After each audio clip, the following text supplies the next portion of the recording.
Gold trusted gold buyers మీరు తాకట్టు పెట్టిన బంగారాన్ని విడిపించి ఈ రోజు ఉన్న మార్కెట్ ధరకు కొనబడను.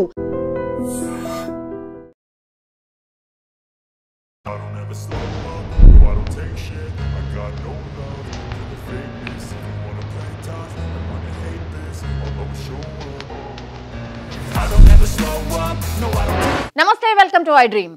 అందరూ కూడా ఎదురు చూస్తుంది జూబ్లీ హిల్స్ ఉప ఎన్నికల్లో ఎవరు గెలుస్తారు అని. జూబ్లీ హిల్స్ ఉప ఎన్నికల్లో కాంగ్రెస్ పార్టీ అభ్యర్థిగా నవీన్ యాదవ్ పేరు ఖరారైంది మొన్ననే. దీంతో జూబ్లీ హిల్స్ ఉప ఎన్నికలపై రాజకీయ వర్గాల్లో ఇప్పుడు ఆసక్తికర చర్చ నడుస్తోంది.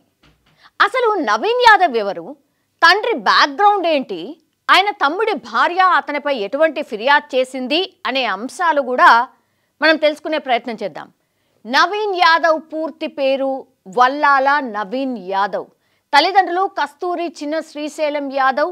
చిన్న శ్రీశైలం యాదవ్ పేరు ఈ తరం వారికి పెద్దగా తెలియకపోవచ్చు, కానీ పాత తరాలకు యూసఫ్గూడ, రెహమత్ నగర్, బోర్బండ, జూబ్లీ హిల్స్ ఏరియాల్లో ఇప్పటి తరానికి చాలా మందికి కూడా ఆయన పేరు బాగా తెలుసు. ఆయన వ్యతిరేకులు ఆయనను రౌడీ అని కూడా, దాదా అని కూడా పిలుస్తూ ఉంటారు. ఆయన్ను అభిమానించేవారు నాయకుడని పిలుస్తూ ఉంటారు. నగరంలో గతంలో ఓ హత్య ఘటన సమయంలో ఆయన పేరు చాలా పాపులర్ అయింది. ఆ తర్వాత నుంచి ఆయన పేరు నగర వ్యాప్తంగా ప్రచారంలోకి వచ్చింది అని చెప్పొచ్చు. శ్రీశైలం యాదవ్ ప్రత్యక్ష రాజకీయాల్లోకి ఎప్పుడూ రాలేదు. యూసఫ్గూడ జంక్షన్లోని తన ఇంట్లో ఉండి హైదరాబాద్లో ఎక్కడైనా తన పనులు చేయించుకోగలిగే సత్తా ఆయన సొంతం. శ్రీశైలం యాదవ్కు 2 కుమారులు, 1 కుమార్తె ఉన్నారు. పెద్ద కుమారుడే నవీన్ యాదవ్. నవీన్ యాదవ్ పుట్టింది పెరిగింది అంతా కూడా హైదరాబాద్లోనే. 2000 సంవత్సరంలో 10th పూర్తి చేసిన నవీన్ యాదవ్ 2002లో కొండాపూర్ విజ్ఞాన్ జూనియర్ కళాశాల నుంచి ఇంటర్ పూర్తి చేశారు. బేగంపేటలోని బ్యాచులర్ ఆఫ్ ఆర్కిటెక్ట్ నుండి గ్రాడ్యుయేషన్ పూర్తి చేశారు. గ్రాడ్యుయేషన్ పూర్తయ్యే నాటికే నవీన్ యాదవ్ తండ్రికి తోడుగా ఉండేవారు. శ్రీశైలం యాదవ్ ప్రత్యక్షంగా పార్టీలో చేరకపోయినా సరే చాలా అంశాల వారీగా కొన్ని పార్టీలకు ఆయన మద్దతు ఇచ్చేవారు. గతంలో కూడా ఖైరతాబాద్లో విజయ రామారావు గెలుపు కోసం ఆయన కీలకంగా కూడా వ్యవహరించారు. ఇది చాలా మందికి తెలుసు. 2001 తర్వాత కేసీఆర్ టీఆర్ఎస్ పార్టీని పెట్టడంతో శ్రీశైలం యాదవ్ ఆ పార్టీలో చేరుతారని జోరుగా ప్రచారం కూడా జరిగింది. ఎందుకంటే ఆ పార్టీకి ఫండింగ్ కూడా చేసినట్టు చెప్తారు. అట్లాగే కేసీఆర్ ఫ్యామిలీకి కూడా చాలా కావాల్సిన వాడు, ఎందుకంటే వాళ్ళ కుటుంబ సభ్యులకు కూడా వ్యవహరించాడు అన్న మాట చెప్తారు. జూబ్లీ హిల్స్ నియోజకవర్గమే కాకుండా ఖైరతాబాద్, కూకట్పల్లి నియోజకవర్గాల్లో కూడా శ్రీశైలం యాదవ్ ప్రభావం కనిపిస్తుంది. దీంతో పలువురు నాయకులు కూడా ఆయన మద్దతు కోరుతూ ఆయన ఇంటికి వస్తారు. పేదలు యువతలో తన పట్టు చాలా ఉంటుంది. అన్ని వర్గాలకు భారీగా విరాళాలు ఇవ్వడంతో పాటుగా పేదలకు చాలా అండగా ఉంటారు, హెల్ప్ చేస్తారు. అండ్ బస్తీల్లో శ్రీశైలం యాదవ్కు మంచి పేరు కూడా ఉంది. ఆయనకున్న నేర చరిత్రను చాలామంది ప్రశ్నించినప్పటికీ కూడా శ్రీశైలం యాదవ్ పెద్దగా స్పందించరు. తండ్రి బాటలోనే నవీన్ యాదవ్ కూడా డైరెక్ట్గా ఏ పార్టీతో లేకుండా చాలా అంశాల వారీగా చాలా ఆందోళనలో పాల్గొనేవారు. ఇక సినీ ఇండస్ట్రీతో కూడా శ్రీశైలం యాదవ్కు మంచి సంబంధాలు ఉన్నాయి.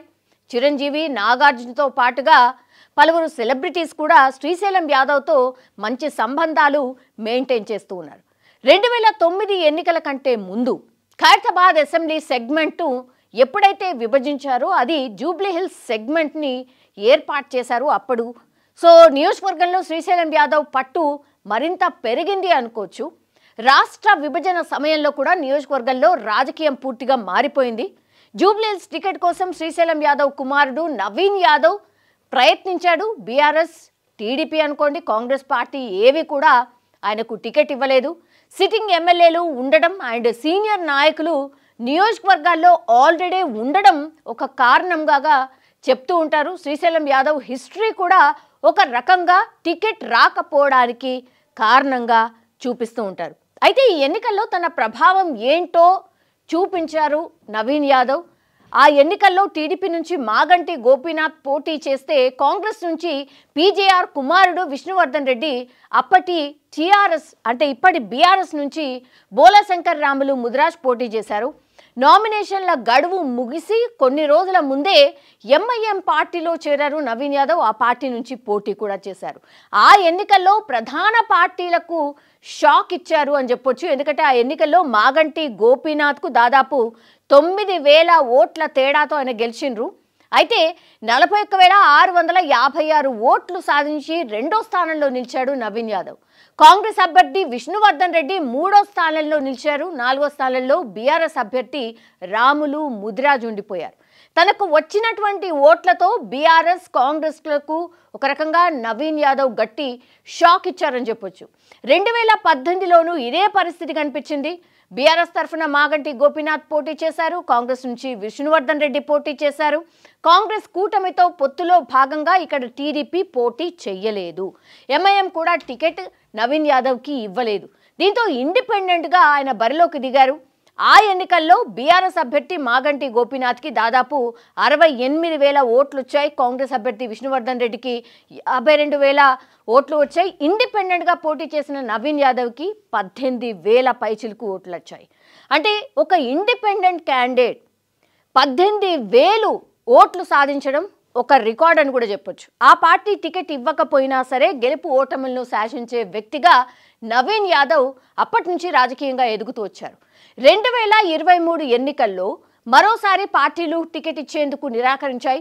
నవీన్ యాదవ్ ఇండిపెండెంట్గా పోటీ చేద్దామని భావించినప్పటికీ కూడా కాంగ్రెస్ పార్టీకి సంబంధించిన నాయకులు నవీన్ యాదవ్కి టికెట్ ఇవ్వకపోయినా పార్టీలో జాయిన్ అవ్వు, స్ట్రెంథన్ అవ్వు అన్నటువంటి మాట చెప్పారు. కాబట్టి నవీన్ యాదవ్ పార్టీలో చేరి ఆ తర్వాత కాంగ్రెస్ పార్టీ కోసం వర్క్ చేశారు. బీఆర్ఎస్ తీవ్రంగా ప్రయత్నించింది ఆయనను వాళ్ళ పార్టీలోకి లాక్కోవడానికి అనే మాట కూడా చెప్తూ ఉంటారు. అయితే పాత కేసుల్లో శ్రీశైలం యాదవ్ను బీఆర్ఎస్ ప్రభుత్వం వేధించింది కాబట్టి ఆ పార్టీలో చేరేందుకు ఈ కుటుంబం నిరాకరించింది. 2023 ఎన్నికల్లో పోటీకి దూరంగా ఉండిపోయారు నవీన్ యాదవ్. ఆ ఎన్నికల్లో బీఆర్ఎస్ పార్టీ అభ్యర్థి మాగంటి గోపీనాథ్ 80,000 పైచిలకు ఓట్లు సాధించి 16,000 ఓట్ల మెజార్టీతో గెలిచారు మొన్న 2023ను. కాంగ్రెస్ నుంచి పోటీ చేసిన అజారుద్దీన్కి 64,000 ఓట్లు వచ్చాయి. బీజేపీ అభ్యర్థి లంకాల దీపక్ రెడ్డికి 25,000 ఓట్లు వచ్చాయి. ఈ సెగ్మెంట్లో బీజేపీకి అన్ని ఓట్లు రావడం కూడా ఇదే మొదటిసారి అని కూడా చెప్పొచ్చు. కొన్నాళ్ల క్రితమే నవీన్ యాదవ్ బీజేపీలో చేరతారన్న ప్రచారం కూడా జరిగింది. బీజేపీ రాష్ట్ర అధ్యక్షుడిగా ఉన్న కిషన్ రెడ్డితో శ్రీశైలం యాదవ్ దాదాపు 40 నిమిషాల పాటు భేటీ కూడా అయ్యారు. కానీ బీజేపీలో చేరలేదు శ్రీశైలం యాదవ్. కేవలం మర్యాదపూర్వకంగానే తాము కలిసినట్టుగా చెప్పిన పరిస్థితి.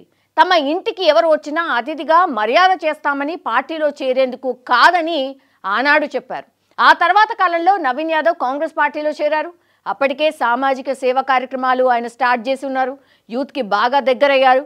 మైనార్టీ వర్గాల మద్దతు కూడా ఆయనకుంది. నిత్యం ప్రజలతో అందుబాటులో ఉండే వ్యక్తిగా పేరు తెచ్చుకున్నారు. నవయువ నిర్మాణ్ అనే స్వచ్ఛంద సంస్థను ఆయన స్థాపించి కార్యక్రమాలు చేస్తూ ఉన్నారు.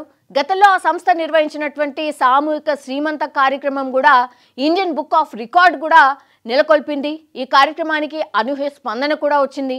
కోవిడ్ సమయంలో ఎస్పెషల్లీ ఆ సంస్థ ద్వారా వేలాది మందికి నిత్యావసరాలు అందాయి.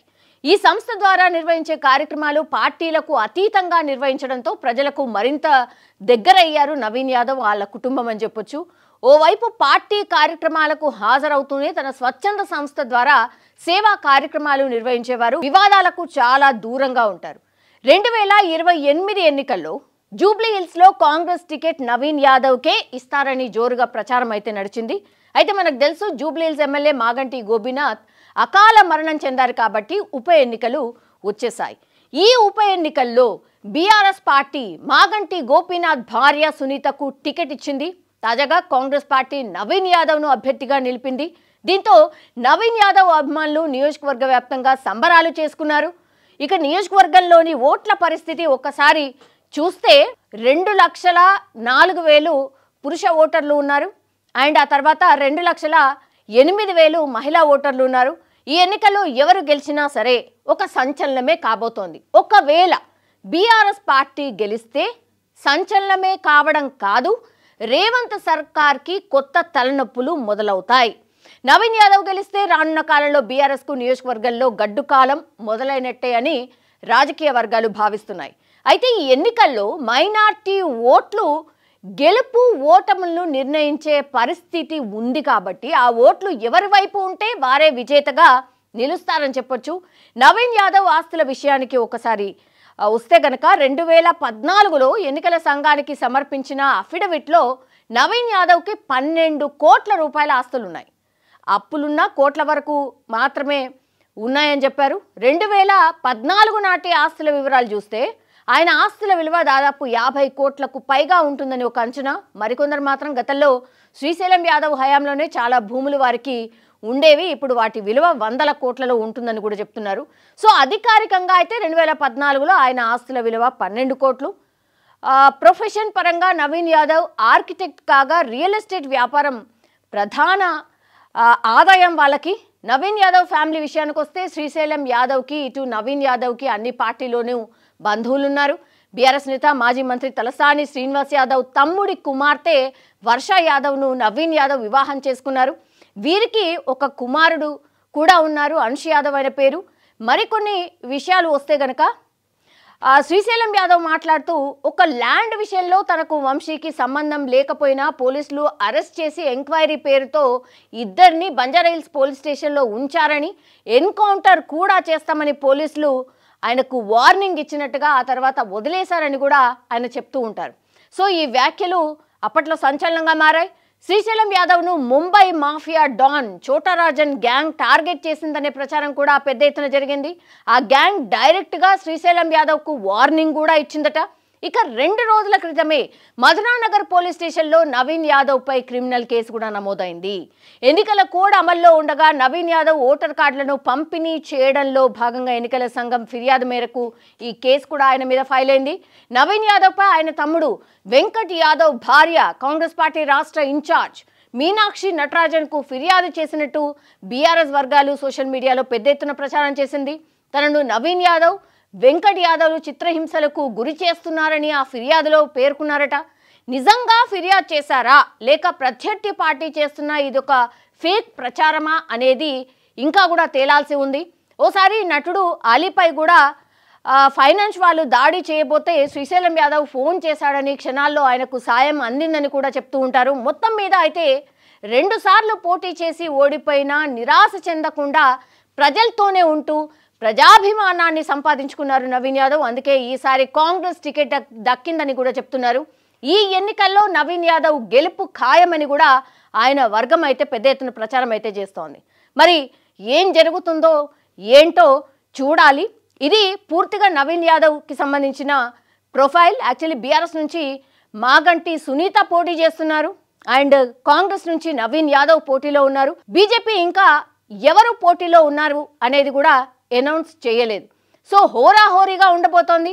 ఇంకా నెల రోజుల టైం ఉంది కాబట్టి ఏదైనా జరగచ్చు. రాజకీయంలో డే టు డే రాజకీయం మారుతూ ఉంటుంది కాబట్టి నెల రోజుల టైంలో ఎన్ని అద్భుతాలు జరుగుతాయో, ఎన్ని సంచలనాలు జరుగుతాయనేది చూడాల్సిందే. బట్ టోటల్గా ఇప్పుడున్న ఓవరాల్ సిచ్యువేషన్లో అయితే ఇంకా ఏ పార్టీ కూడా సీరియస్గా ప్రచారంలోకి దిగలేదు కాబట్టి ఒక్కసారి ప్రచారంలోకి దిగాక మాటల యుద్ధం మొదలవుతుంది.